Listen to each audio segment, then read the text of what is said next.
He studies meaningful work, natural language processing, and is generally obsessed with everything to do with technology.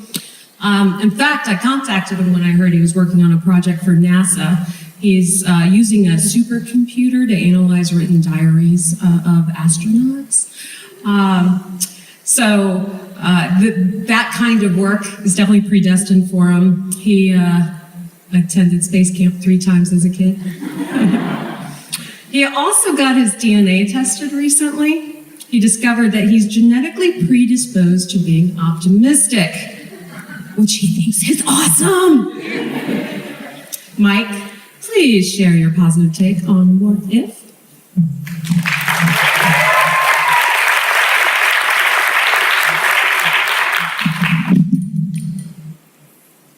What if work becomes optional in the future? So this is Job Island. It represents all the jobs in the United States. And it's floating on unemployment ocean.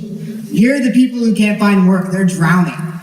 This is the world we live in right now, with relatively low unemployment. But research suggests that within the next 15 to 20 years, about half of US jobs are vulnerable to being replaced by automation.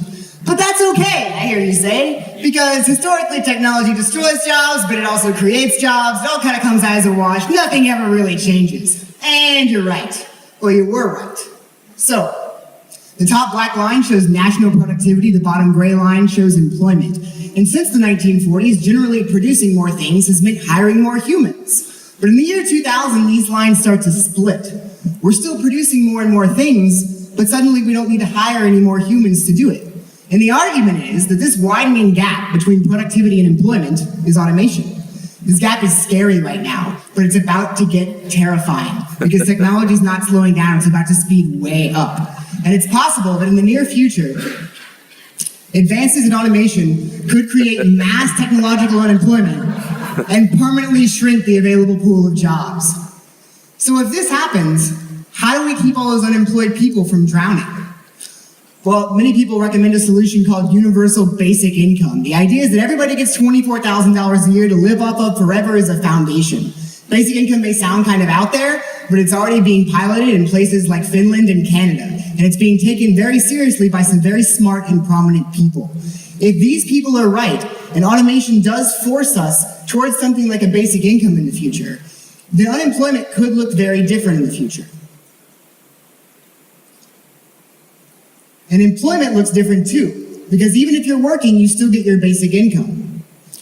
So you're looking at a world where you don't have to work to live. And if you don't have to work to live, then why do you work? How important do things like work meaningfulness and job fit become in a world like this? How do you hire people? How do you motivate people? We're facing a crisis that could remake society, and work is at the center of all of this. And we study work, so we can help society through this change, but we can't wait until society freaks out to start answering these questions, because by the time we publish anything, it'll be too late. Society will be listening to somebody else. So, we need to start researching this stuff right now, so that when society has a crisis mode, our research will already be published in our expensive academic journals. Speaking of which, our outdated paid journal system hides us from the world. We need to move to open access as soon as possible so that everything we research is available free and online for the world to see. And we need to translate much more of our research for the public. How do you do this, you ask? Right now, you can become an author on websites like the Huffington Post and The Conversation. Publishing on a website like this can expose your research to tens of thousands of people. And that's good, because if we want to have an impact on the society of the future, then we're going to need a lot louder voice.